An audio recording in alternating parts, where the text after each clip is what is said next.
De información a las 6:22 de la tarde damos la bienvenida vía Zoom al abogado Ricardo Elías. Él es abogado penalista, especialista en temas de cibercrimen del estudio Elías Poyes. ¿Cómo está, abogado Elías? Bienvenido a Noticias Tarde. Hoy día vamos a hablar, a propósito que el 28 se conmemora el Día de la Privacidad de la Información, y hemos visto en recientes casos cómo es que los delincuentes se las ingenian para vulnerar, ¿no?, en algunos dispositivos de seguridad, otros casi nulos ni inexistentes, afectando pues los datos personales de muchos usuarios en casos de entidades privadas, ¿no? Bienvenido. Jennifer, mucho gusto, un placer de estar el día de hoy con ustedes en el programa. Y en principio, los peruanos tienen conocimiento de qué les marca la normativa, qué derechos tienen ellos en relación a la protección de sus datos. Nos preocupamos los peruanos en recabar información o de exigir justamente estos requerimientos cuando hacemos compras de productos o servicios a privados y públicos. No, la educación en materia digital, específicamente en protección de datos personales, es nula o muy baja en nuestro país. No conocemos los derechos que nos asisten y lo peor que nos pasa es cuando se vulneran nuestros datos personales con diferentes tipos de ataques que realizan los ciberdelincuentes. A veces ni siquiera sabemos qué es lo que vamos a hacer, a dónde tenemos que recurrir y qué penas pueden sufrir estas personas que están detrás. ¿Y qué tan frecuente es justamente la vulneración de nuestros datos personales? ¿Qué tan expuestos estamos? Estamos muy expuestos cada año, lamentablemente, los delitos de accesos ilegales, atentados contra datos personales, atentados contra sistemas informáticos está en aumento. Tenemos desde el año 2022 una fiscalía especializada en ciberdelincuencia y las cifras hablan por sí solas. Los delitos contra la seguridad informática lamentablemente están en aumento. Y en relación, ¿no?, a que se registran cada vez más casos, más denuncias, porque imaginamos, ¿no?, esta dependencia de recibir casos. ¿Hay un protocolo a seguir? Es decir, ¿hay casos de éxito que podamos ya reportar o todos están todavía en materia de investigación? No, desde que las fiscalías especializadas en cibercrimen fueron creadas, ya hay condenas por accesos ilícitos, por suplantación de identidad, por fraudes informáticos. La ciudadanía tiene que confiar tanto el buen trabajo que está haciendo la Divindad, que es la División de Investigación de Delitos de Alta Tecnología de la policía, como de las fiscalías especializadas en cibercrimen. Ya hay resultados, ya hay condenas. Lo importante es que los ciudadanos no solamente denuncien, sino también aporten las pruebas y le hagan seguimiento a sus denuncias. Y en estos casos, abogado Elías, el ser víctimas de este tipo de delincuencia, porque lamentablemente el tema de la inseguridad ciudadana es algo creciente en nuestro país y varios países de la región. Y en este caso específico, el ser víctimas en este tipo de ciberdelincuencia es exclusivamente responsabilidad del usuario. ¿Hay algo que podamos exigir nosotros a las empresas o a quienes manejan nuestros datos personales? Sí, de hecho se ha aprobado hace muy poco el reglamento de la Ley de Protección de Datos Personales que busca mejorar las medidas de seguridad que tienen que tener las empresas, las instituciones que manejan nuestros datos personales. ¿Esto por qué? Porque los ciberdelincuentes, fíjate a qué punto han llegado.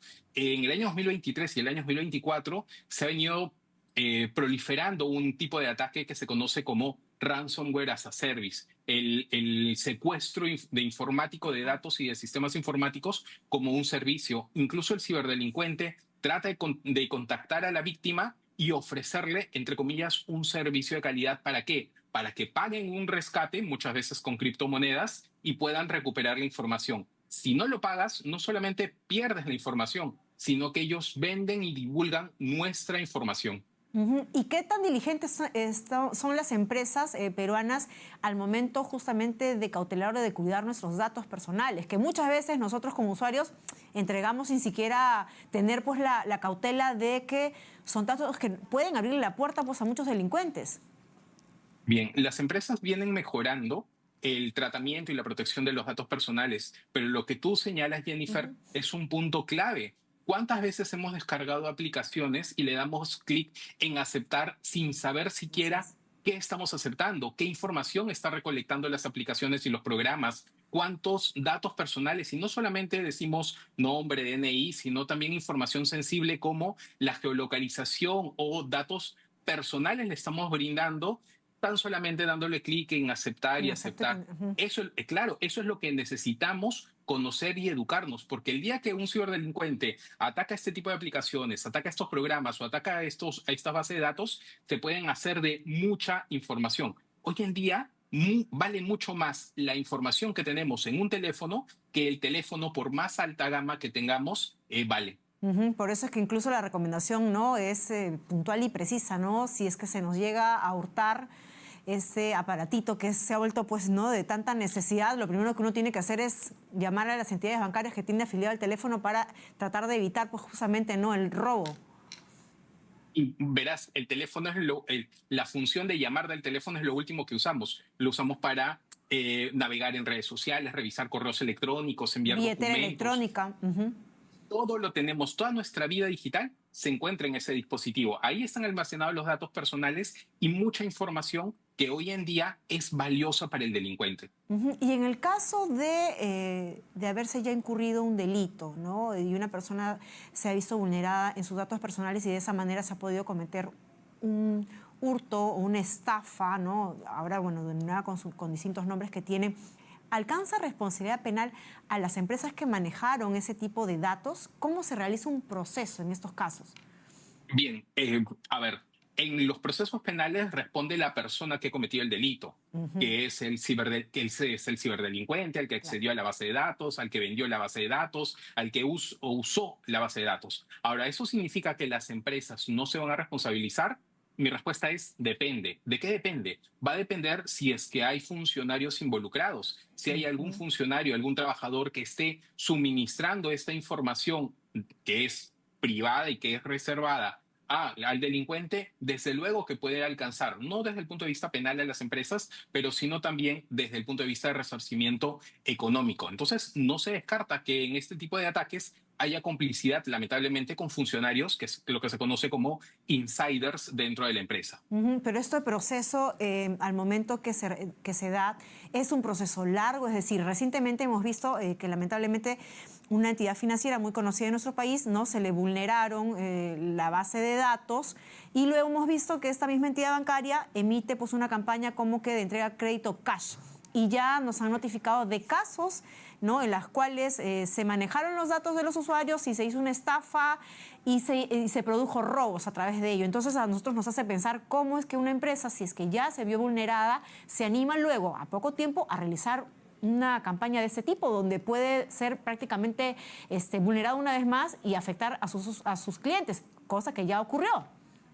Correcto. Las investigaciones en este tipo de casos suelen durar en la fase inicial como máximo 8 meses. Ujú. Cuando la investigación ya se judicializa son 8 meses u 8 meses adicionales. Estamos hablando ya de aproximadamente 2 años, un año más entre etapa intermedia y juicio oral. Estamos hablando de un proceso que puede durar 3 años. Pero ¿por qué es importante identificar? ¿Por qué es importante todo este tiempo? Porque nos va a permitir identificar no solamente a quien me atacó a mí, sino Ujú. que la fiscalía y la policía aprovechan estos casos para identificar decenas de víctimas y convertir el caso en un caso mucho más complejo. ¿Qué es lo que tiene que hacer la entidad financiera o las empresas? Mejorar sus sistemas de seguridad. ¿Y qué pasa si no lo hace? ¿Y qué pasa si es que hay poco a poco más casos? Ellos tendrán que responder al interior de una investigación el por qué no adecuaron, si ya sabían que Claro. tenían brecha de seguridad, que si ya sabían que habían funcionarios que posiblemente hayan estado involucrados y que no han sido desvinculados. Ujú. Ahora, abogado, ¿cuáles son las recomendaciones, de repente las más puntuales que nos pueda dar en relación a este uso que tenemos muchas veces? Ahora, varias de las actividades comerciales se realizan, pues, en línea y hay muchas páginas que evidentemente nos piden no solamente aceptar cookies, sino colocar términos y, ¿no?, y condiciones, y uno acepta por default prácticamente todo para poder realizar esas transacciones comerciales. ¿Qué recomendaciones podemos tomar si de repente ya hacemos de uso común, ¿no?, el hecho de comprar también por línea y colocan incluso los datos de las tarjetas, ¿no? Bien, la primera recomendación, ya que todos me parece que estamos familiarizados con las compras en línea, Ujú. es desactivar nuestras tarjetas de crédito que están asociadas a las aplicaciones cuando no vamos a hacer uso de ellos. A Ajá. veces la tenemos siempre en modo Compras. permitir Ujú. compras en línea. Claro, entonces la primera medida es, ok, ¿vas a hacer compras el día de hoy? Actívala. ya no vas a hacer más compras, desactívala, porque el delincuente va a tener que no solamente acceder a tus datos, sino también modificar este tipo de configuraciones. Entonces, le dificultas. Uno. Dos, ponle un doble factor de seguridad siempre a las aplicaciones, a los programas, a tus dispositivos, porque si es posible que accedan a una contraseña tuya, ese segundo factor de autentificación va a ser más difícil realizar las operaciones en líneas. Ujú. Tres, desconfía de las páginas muchas veces que te envían por correo electrónico algún tipo de promoción. No coloques en Google el nombre de la empresa, sino coloca directamente en la barra la dirección de la empresa, porque a veces los delincuentes lo que hacen es crean una página web con contenido clonado y ahí cometen los fraudes informáticos, desvían, una Ujú. vez que le das el clic, redirigen tu información y listo, se hacen de tu información. Y número cuatro, si estás en una plataforma de compra en línea, haz la compra en la plataforma. Los delincuentes lo que quieren es obtener tu información y te sacan de esa plataforma. ¿Cómo? Se tratan de contactar contigo. En vez de que tú cierres toda la operación en la página web o en la empresa, ellos a través de la empresa lo que tratan de hacer es sacarte a través de WhatsApp, Ujú. ofrecerte un descuento, ofrecerte algún tipo de promoción adicional. ¿Para qué? Para que tú le transfieras de manera directa. Si haces eso, la página o la plataforma ya no te va a proteger porque la compra no la terminas haciendo allí, sino la terminas realizando. Esto es lo que se conoce como estafas Ujú. fuera de la plataforma. Claro, y finalmente, ¿cuál es el proceso que uno tiene que seguir cuando ya se ha visto víctima de este tipo de estafas o de robos cibernéticos? Sí. Tienes que denunciar. Se recomienda siempre denunciar, sea la policía o sea la fiscalía. Y ni siquiera tienes que contratar un abogado. El Ministerio Público tiene una plataforma, colocas denuncias Ministerio Público y tú puedes ingresarla de manera virtual. Te va a llegar una copia a tu correo electrónico. Pero no solamente tienes que denunciar, si es posible acompañar pruebas, por ejemplo, números telefónicos, por ejemplo, Ujú. nombres de personas, si es que yapeas o le pones un plin a alguien, toda esa información le va a servir al Ministerio Público y a la policía para identificar a los responsables. La colaboración en la investigación es fundamental. Ujú. Y sobre todo eso, ¿no? Denunciar, porque muchas veces uno dice, no, ¿para qué voy a denunciar? Este caso va a ser largo, o de repente no se va a llegar a nada. No, lo importante es incluso no que se pueda ir sumando las denuncias y se conozca incluso los casos. Permíteme, Jennifer, es Sí. que si tú denuncias y das un número telefónico, das un correo electrónico, de repente esa fiscalía o esa policía ya tiene en su base de datos casos similares. Entonces van a decir, ok, este caso se parece a este, tienen datos similares, los voy a ir acumulando. Y tu caso ya no es un caso individual, sino se va sumando a casos de estafas, fraudes, con mucha más información que a la fiscalía le interesa investigar. Ujú. Y a propósito, antes de concluir, ¿cuáles son los casos más frecuentes que se dan dentro del cibercrimen? Mira, estamos ya finalizando enero. Hay Ujú. que prepararnos para febrero, que es San Valentín, porque Ujú. lamentablemente en febrero se disparan los casos de estafas románticas, lo que se conoce como romance scam. Personas que simulan tener algún tipo de relación contigo y el objetivo es acceder a préstamos que le des, que les hagas transferencias de dinero. Estos son estafas románticas en línea, número uno. Y número dos, cada fin de mes se disparan también los casos de préstamos fraudulentos. De hecho, los fraudes en línea, compras en línea, son los que están a nivel de delito, son 7 de cada 10 pertenecen a esta tipología de delitos. Imaginamos que con el tema y la aplicación de la inteligencia artificial es cada vez más complejo y complicado, ¿no? Guarecerse de ese tipo de criminales, ¿no? Recuerdo el caso reciente de una mujer que fue estafada por un supuesto Brad Pitt, ¿no? Una relación sentimental, 800, ¿no? 830.000 euros le transfirió Dios mío. en total por haber caído. Pero hay que ser empáticos con estas Sí, claro. víctimas, porque cualquier persona lamentablemente puede caer. La inteligencia artificial cada vez va mejorando, la simulación de voz, la simulación de rostro, y a veces es difícil diferenciar una imagen real o un video real que uno simulado, pero hay que denunciar. Hay que denunciarlo y sobre todo estar muy, ¿no? Muy, muy cauteloso, muy prudentes, muy atentos a Y las conversarlo. relaciones. Exacto, y las relaciones que establece uno a través de la red y sobre todo también, ¿no? Ser cauteloso con la información que uno brinda a través de las redes sociales, porque también por ahí uno brinda datos, ¿no? Que puede ser utilizado por el delincuente que estudia a sus víctimas. Ingeniería social es lo que hace el delincuente hoy en día.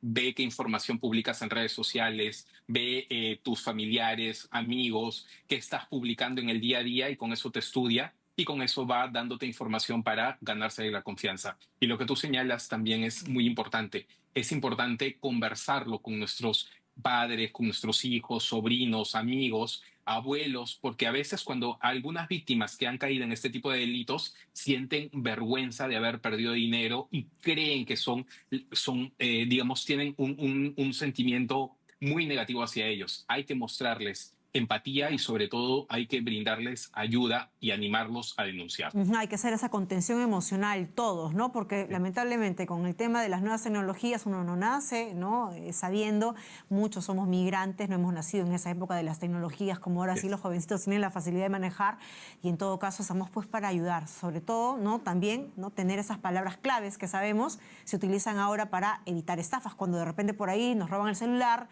y nos hacen pues este pedido de dinero en necesidad, en urgencia, ¿no? Tantos de esos casos, abogado. Sí, así es. Duda si es que la persona con la que estás hablando te está pidiendo que de manera inmediata le transfieras dinero, que le deposites, que hagas algún tipo de acción. Tienes que dudar y cerciórate. Llámalo, devuélvele la llamada, escúchalo o míralo, hazle una videollamada para que sepas que la persona con la que estás hablando es realmente quien dice ser. Y pedirle la palabra clave, eso ya sé. Yo creo Y pedirle que ya, y muchos de no nosotros. compartir la palabra clave. Y no Así compartir es. la palabra clave. Muy bien. Muchísimas gracias. Gracias por habernos acompañado y por darnos estas recomendaciones tan, ¿no?, efectivas e importantes. Hemos estado conversando con el abogado Ricardo Elías, abogado penalista, especialista en tema de cibercrimen, socio del estudio Elías Bueyes. 6:39 de la tarde, vamos a hacer una nueva pausa. No se mueva porque tenemos más información que compartir con